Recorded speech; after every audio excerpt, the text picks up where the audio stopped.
It's been almost a week since The Acolyte was cancelled, but the internet still can't quiet down, push this creative blunder far away, and forget about it forever. News outlets that initially tried to gaslight everyone into thinking that The Acolyte was a fantastic show with a massive viewership have now switched gears and are outright attacking anyone who dares to criticize the show. The Acolyte's defenders divide the world into two categories: those who like the show and racists, sexists, and homophobes. That would be one thing, but the criticism of the series isn't just about mocking its agenda, which the creators never hid. In fact, I haven't heard anyone criticizing The Acolyte solely for its agenda. The show is awful because it tells a story that shouldn't exist in the first place, with completely bland characters who have unclear motivations and near zero character development throughout the whole season. Moreover, the show has broken a huge amount of lore that was built up over the years, with people pouring their hearts into it, thinking about how to tie new content to the existing universe, only for Leslie Headland to come in and use the franchise, which means so much to so many people, to work through her childhood traumas. And if you have the resolve to voice your negative opinion about the show online, or heaven forbid on Twitter, be prepared to a torrent of abuse from the Acolyte's so-called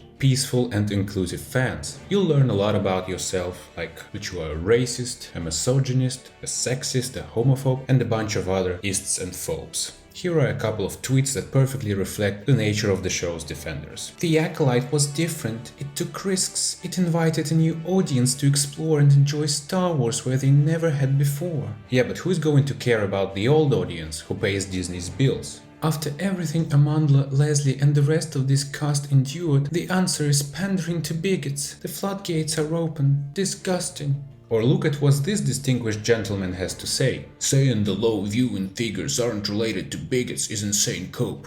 Because you just know a good chunk of the potential audience for The Acolyte refused to watch it the moment they saw a black woman. And my favorite. They need to know that The Acolyte was a new direction that had so many interested despite the incel bigot dude bros whining and complaining. Give Leslie Headland the chance to continue tell her story. Oh, Leslie was given the chance and look what she did. Fantastic, isn't it? Now, I want to say that, of course, there are racists who slander the show because of the people of color, but they are racists. They are a disgusting minority that do not represent Star Wars fans. All we want is a good story, and this constant labeling is just inflating the word racist. It seems everyone who is criticizing something is called racist and the word doesn't mean anything anymore. Which is not right in my opinion, since racism is a very serious thing. In some ways, the situation around this series is similar to when Andor came out. Back then, if you didn't like the show, you were called a child, you were told to get a film education,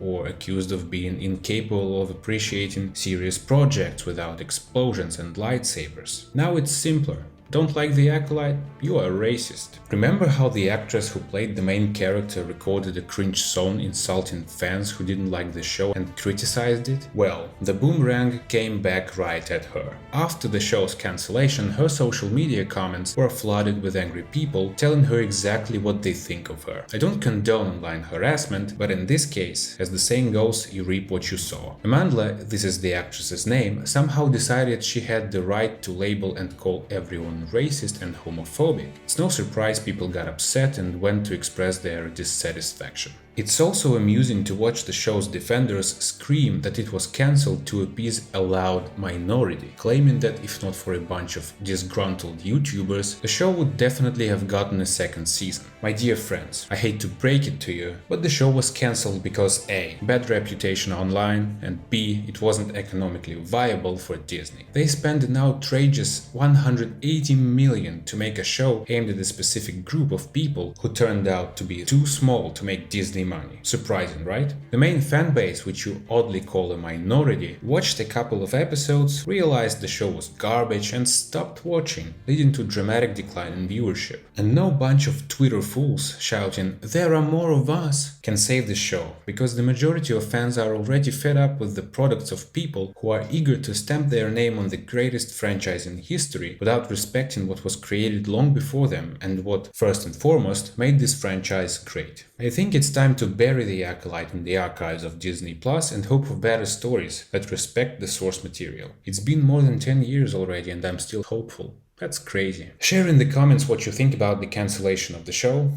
itself, but be respectful. Don't forget to leave a like on your way out, subscribe to the channel, and I'll see you in the next video.